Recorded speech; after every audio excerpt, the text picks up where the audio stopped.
So far, this album has been brilliant. It's been wild. It's been amazingly colorful at times. The different textures and tones that have been a part of this thing, especially when they go into sort of abstract places in tracks like the Lemon Song and Whole Lotta Love. I mean, absolutely fantastic. The production quality has been brilliant. So this is going to be the final track of Led Zeppelin 2.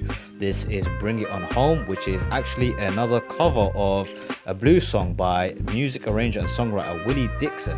So apparently the way that this track works is that there is a section in the beginning and the outro which are clear homages to the original track by Willie Dixon, and the central part is a original composition by Plant and Page. So I'm looking forward to this one tremendously. Here we go. This is Bring It On Home by Led Zeppelin.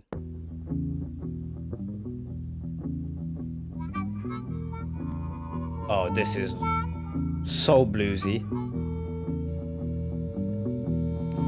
Oh Lord, they brought out the harmonicas again. Turn this up. Turn this up.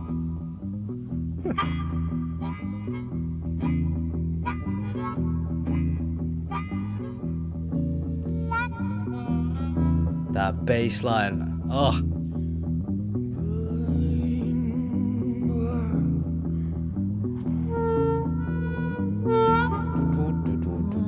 Could you get more bluesy than that bass line?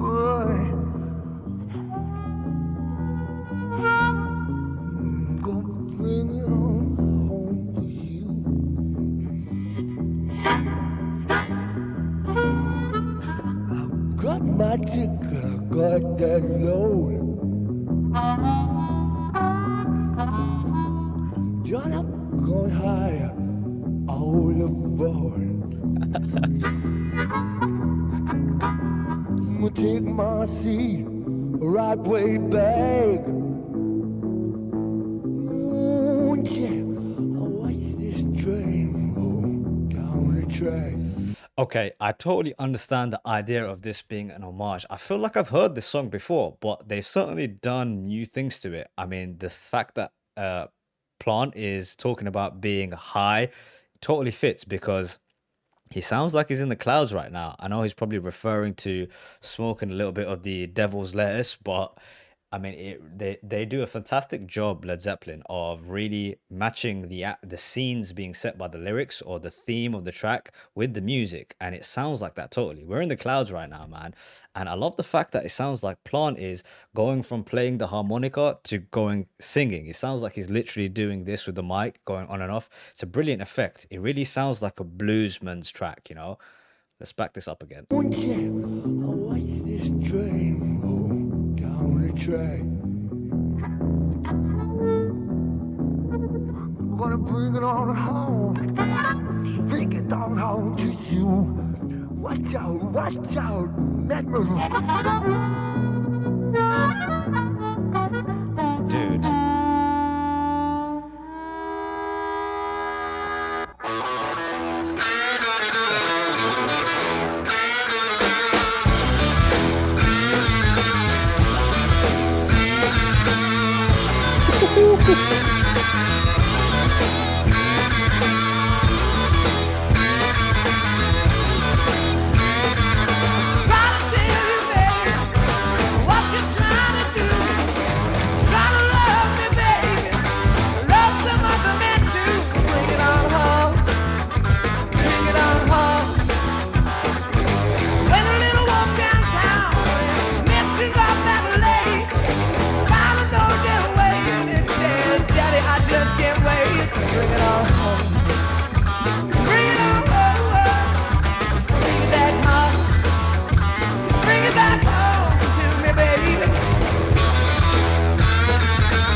That is how you do a switch up to a T. If there are any potential musicians listening, I'm sure many of them were inspired by this track.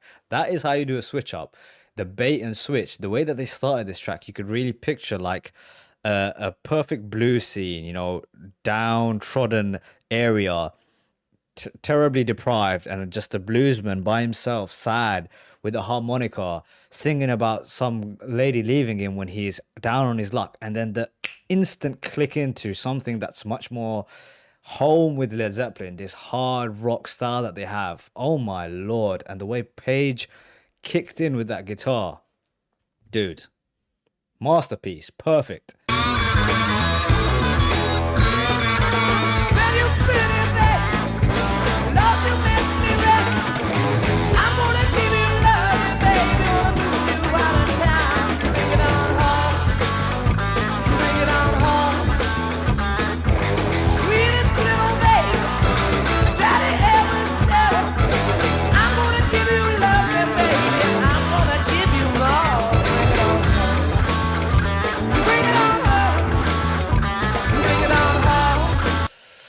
I've said it a billion times on this album reaction, right? This the production quality just stepped up and to another level. They were already brilliant with the things that they were doing in terms of engineering, but the sound sounds so rich and colorful, especially those guitars. The way I guess Page, with all that experience in the studio, has learned how to tune and mix guitars in. They sound so perfectly, in sort of layers, the way he can do it and layer them perfectly. And he's put one on the right hand side, and occasionally they'll kick in onto the other side as well.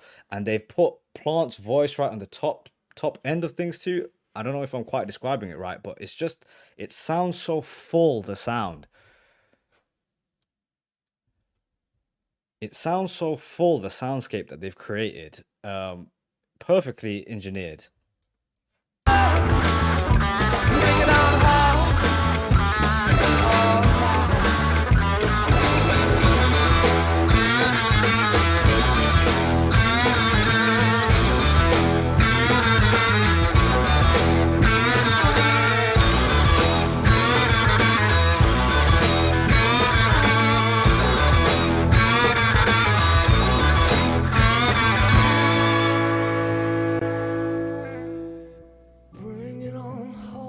So the coolest part of being able to fill those spaces in the soundscape so well is that when you remove a piece, you can hear it so vividly.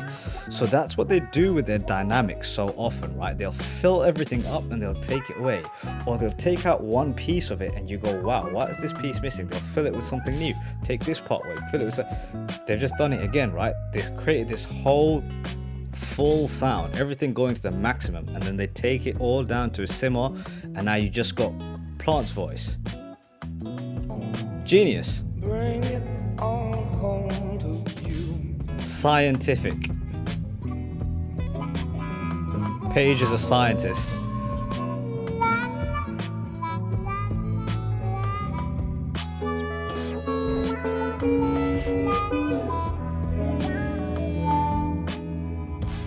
What a way to end.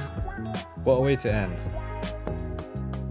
Okay, I mean, I've said it a few times already listening to Led Zeppelin. As a hip-hop fan, I'm always going to love the fact that they take their home foundation, which is blues, and they transform it into something new. That is sort of the basis of hip-hop too.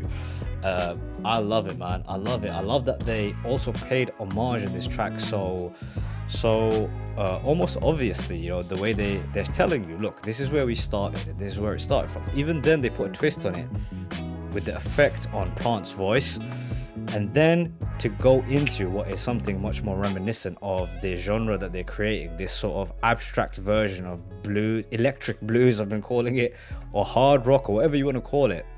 And then to finish it off where they started again. So brilliantly done, man. This album's been a masterpiece to listen to. I've not listened to it fully all the way through. I've kind of heard it in chunks, but I certainly got the idea of what they're trying to do. They notched up what they were doing in Led Zeppelin 1, but I feel like they really understood that they're now able to break all the rules. They were certainly rule breakers in the first album, Dazed and Confused. There's not many bands that were making music like that, certainly not in '69. But it's like the rebellious attitude that they had, or this attitude that they put into their music, was just notched up a couple more notches to another level, and this was brilliant. fantastic, a 10 out of 10 album for sure. So hopefully I'll be doing some live reactions to some of the songs that I've heard so far, and then we'll be moving on to Led Zeppelin 3 next. So hope you guys will join me on that journey too.